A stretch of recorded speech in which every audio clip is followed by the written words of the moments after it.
Good morning, CCU family. This is Brandon here, one of the trainers here at CCU. Behind me, you'll see Canine Axel and two of our trainer students working through what today's short set is about. Today's short set is about puppy tracks. And basically what puppy tracks are the imprinting process of tracking. And so basically what we're doing is we are just using the dog's prey and hunt drives to carry us through this beginning stages.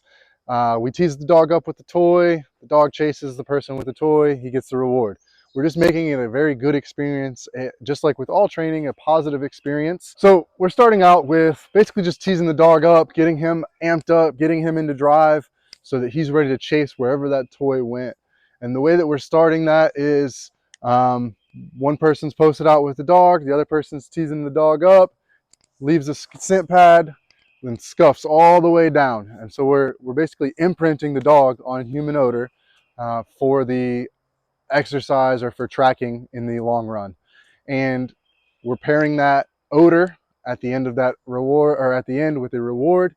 So he's following, he's not really using his nose a whole lot. A lot of times in these early beginning stages, he's watching where the person goes and he's just following them to where they went. So we take that and we start short. So we start in short little increments with scuffs all the way, and then we slowly build that up to where we're adding turns, we're removing scuff marks, and then we're basically going to make it a blind for the dog. So the dog is not able to see where they go. They're only able to use their nose. And so it's just it is the beginning stages. Puppy tracks are the beginning stages of the imprinting process for the tracking, the overall tracking process. From here, we'll go puppy tracks into concentration tracks, which there is a short set on, if I'm not mistaken. And then we'll also, from concentration tracks, we can then go into known tracks and then unknowns as well. In these early development stages of tracking, i.e. puppy tracks, some of the most basic equipment we're going to need are flat collar. We typically use a 15-foot, but 15 or 30-foot long line, and then some sort of reward, whether it be what we're using here is a wooba or a tennis ball or a Kong or something that gets that dog going. That's going to depend specifically on the dog, what works as a reward for them. As you move forward in the puppy tracks, you're going to start forcing the dog to rely on its nose, and a way that we do that is we start tucking the dog, and tucking is essentially taking the flat collar, moving the attachment point from the flat collar with the leash and taking it and running it under one of their front legs. So this is actually kind of forcing their nose down. This also helps them breathe a little bit better and isn't causing strain on their neck while they're running ahead of you. So then we'll start forcing the dog to use its nose. We'll also, during this process, start implementing the tracking command. That is a varied command depending on where you're coming from and what kind of dog you're using. But for us, the tracking command is souk.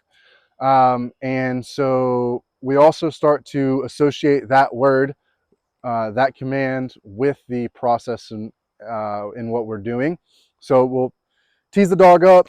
Handler will be posted out with the dog.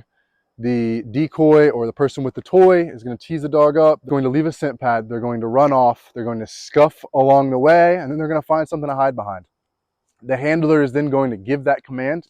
The dog doesn't necessarily understand the command, but this is the process in which we're going to start building that understanding for the command. The handler is going to give that command, and they're going to take off running.